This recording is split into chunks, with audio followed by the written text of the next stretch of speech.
Some people perceive you as enjoying every food you try. Are you a faker? Welcome back to the second channel. Today, we're getting the inside scoop from the leading travel food YouTuber. He's got over 6.3 million subscribers and over 1 billion views on his channel. His name is MarkWiens. Let's call him up now and see how he's doing. Boom, calling. Boom, I've got MarkWiens on the ringer. Mark, how you doing? What's up, Sonny? People mainly want to know, okay, how do you stay fit? Does your wife ever get to eat? What's the best country? So we're gonna skip all those questions. You're used to going to, I would guess, maybe 12 to 20 different countries a year. Right now, you're stuck in Thailand. Can you tell us what is the current corona situation in Thailand? As of now, things have pretty much fully reopened. Aside from international travel, we can't be planning our next trip to the next country. But at the same time, it's been interesting to focus on Thailand. I've always had a huge list of things to do in Thailand, but I've always been like, I live in Thailand. I can come back for that. Do you feel like your creativity has been squashed? No, not at all. In the last 12 years, I really haven't stopped to just think. So we're gonna head to the top of this thing, and I hope all the food I've been eating doesn't come back. I see it as potentially new ideas. So it's been a time to reflect. It's been a time to contemplate new ideas, spending time with family. It's been a time for me to learn and grow, I think. It's nice to have some time for the first time in 12 years to kind of take a breather, be with your family. I want to hear from you a little bit more about what it was like coming up. I started off blogging, you know. MarkWiens, migrationology.com. It was just a way to remember the things I ate, the places I visited while I traveled. And it wasn't for a year or so when I decided to try putting a little Google ad onto the blog. I think I made something like 2 cents. I was like, wow. So if I can keep doing this, maybe it has potential to be able to make a living doing something I love doing, which is traveling and eating. Maybe sometime after that, I thought, when you're just taking photos or writing, you can't feel the emotion of the food. Oh, wow. One of the great things about street food is that you're there where the food is being cooked. The motorbikes, the cars are whizzing past. You hear the sights and sounds as you're eating. And so I was like, oh man, video is only gonna grow from here. So that's when I said I'm gonna commit to making videos right now. I mean, did you have any idea that this would pay off eventually? I didn't have an idea. I didn't have a goal.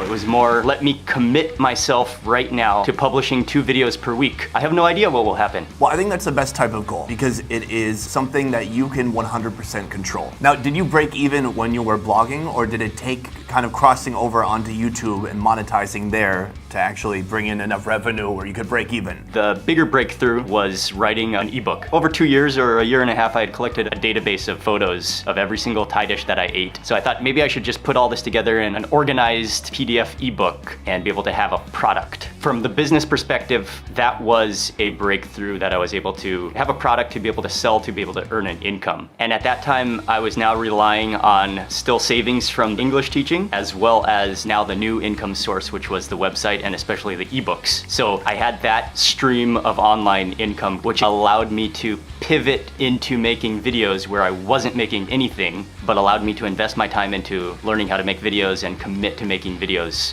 twice a week. How many years from the start until you were like actually making money? Mine especially was a very, very slow growth. I think it probably took 2 years before I was making a little bit of money. I mean, that's a lot of patience. You know, a lot of people talk about, hey, how do I make money? How long does it take to make money?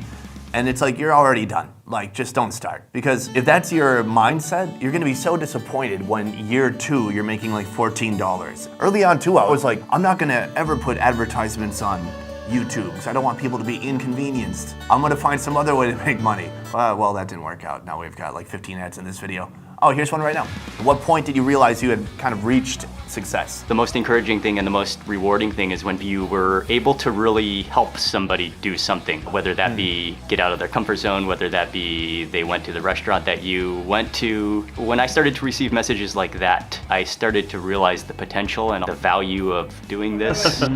For me, that's what I would define as success. Oh wow, I was gonna go with money, but I like yours too. That's more heartwarming. I mean, on the money side, I had a girlfriend at the time who who is now my wife, and now of course I have a kid as well. So financially speaking, my goal of success was to be able to support a family doing this. Once I was there, that was the peak for me, I think. How old is your son? He's now 3.5. When I was 28, I tried curry for the first time, and it was like a heavenly explosion in my mouth. And I fear that your child is never gonna have that type of experience, because your kid's palate's gonna be burned out by the time they're 10. It's not a real question. How did becoming a father make you better as a human? Almost in every way possible. Over the years, I mean, from different experiences, I thought everything was the biggest change in life. I feel a little queasy right now, so I'm eating a biscuit. Up until having a kid. It's an entire lifestyle change, and I'm still learning, of course, every single day. Before having a kid, you're selfish with your time, you're selfish with yourself, but the moment your kid comes into the world, every moment is important. You want to bring your kid up in the correct way. He's gonna be an eater. Care for them, do everything for them, teach them. The fridge, the kitchen counter, the stove. At the same time, of course, you still have to keep on working to support your family, so I've learned a lot. Switching gears a little bit, you are by far one of the most hardest working people I've ever met, while being one of the most optimistic people I've ever met. We have a nice contrast together, because I'm very cynical. You're very optimistic about everything. What I want to ask though is, we have these jobs that are very cool jobs. The question is, what is a part of your job that is really difficult that people might not realize? Really, what's on camera is just a fraction of what goes in behind the scenes, the filming, the editing, coming up with fresh ideas continually. Also, one of the challenges is that once you start making videos for YouTube, there's never an end. Unless you choose to end. I've been doing 2 videos a week since 2011. Content, research, marketing. It's a continuous circle that just never ends. That kind of tastes like garlic and onions. And so you're constantly absorbed into it. That's been the difficult thing for me, especially while having a family. How do you find that balance where you're actually having time to hang out with your family and your kid? You working on that still? That's something I'm still working on. That's something I'm still learning. That's something my wife helps me with for sure. For me, it's been, acknowledging, knowing that my family is the most important thing. Some people perceive you as enjoying every food you try. Oh wow. Oh wow. How's that? Oh wow. Oh wow. Yeah. What's really going on, MarkWiens? Are you a faker? Am I a fake? I'm a very non-picky eater. I really enjoy a huge spectrum of different food. What more could you ask for? My entire philosophy of food vlogging or food videos is for me to describe the food as best I can. The richness of the rice. At the same time, it's so fluffy and light. Yeah. What's in this dish? What are the ingredients? How was it made? And the person, the viewer, you watching, can then look at that dish and then decide, is that a dish for me based on the ingredients and the process? Most of the big food channels we see now are owned by giant corporations like Eater, Bon Appetit, Munchies, First We Feast. Meanwhile, you get more eyeballs than all those channels. But you're not in this buddy club of all the people in LA who have YouTube channels who feature on each other's shows. Do you ever feel left out of that foodie YouTube circle? No. Actually, I'm so happy to be where I am, to be able to spend time with my family while doing this. So no, I don't feel left out at all. Let's ask a couple of audience questions now. Sean B. In says, how long does it take to edit those videos? So are you still editing your own videos? Sometimes I have some editors. Now I'm editing, yeah. There's 12 people on my team. Whenever I do videos showing my team, they'll just be like, MarkWiens doesn't have a team.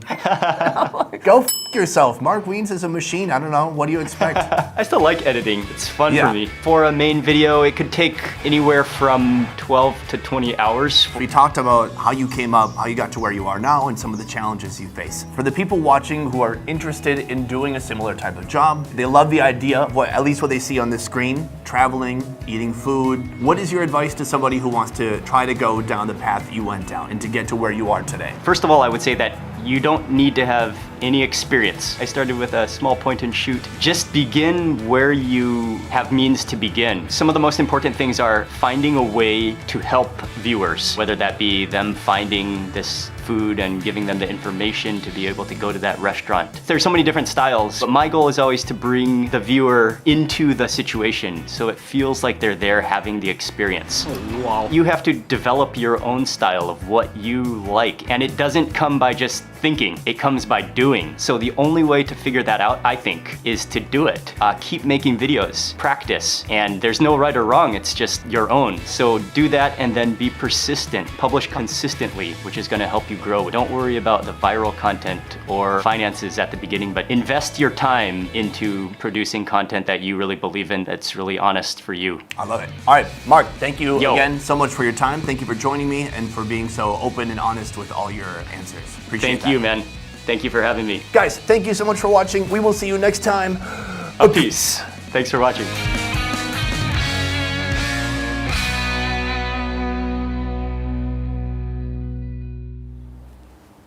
Nailed it. All right, thanks, Mark.